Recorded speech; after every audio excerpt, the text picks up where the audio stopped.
Yego. Buriya igihe Abeli yamaraga kwica Kayini. Sibyo? Yego. Igihe Yona yamiraga ifi. Igihe Jona Burahamu yambutsaga Abisirayeli inyanja itukura yatungaga inyanja hejuru y'umuntu. Sibyo? Yego ndabyumva. Mwabyumvise?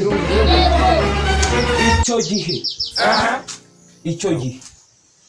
Sibyo? Yego. Icyo gihe Petero akagambanira Yesu. Yuda akihakana Yesu. Icyo gihe mwari muri ibyo ngibyo bintu.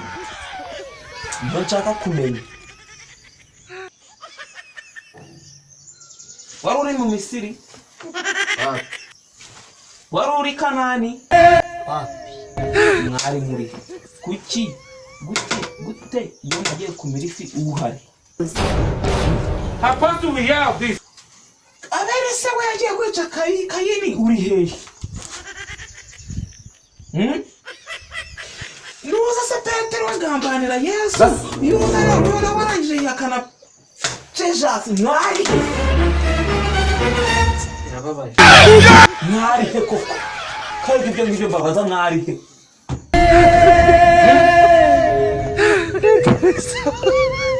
So, tureke n'ibyo ngibyo.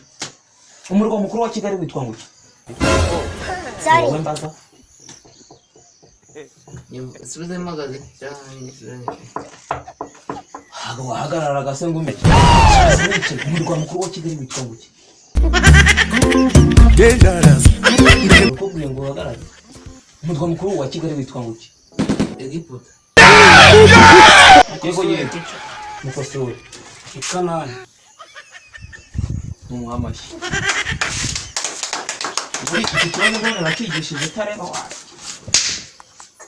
Ntuzongera kuzagira nesho. Mama nibyo ngibyo. Je nzajya nzanirwa njyewe. Ndi muri kadi yanyu nje nirwe nivuga ibintu nirikodinga. Ntago mwamuze gufata. Nta bwenge mwamuze. Ari inkoko nigi. Ni iki cyabanje kuba? Subize vuba vuba. Ntagiye mfite. Subize. Nuko na bene wanyu. Ni inkoko yabanje kuba yose kubera iki? Subize. Nigi. Icyo nabisobanura. Ni musobanurizo yo mukuru.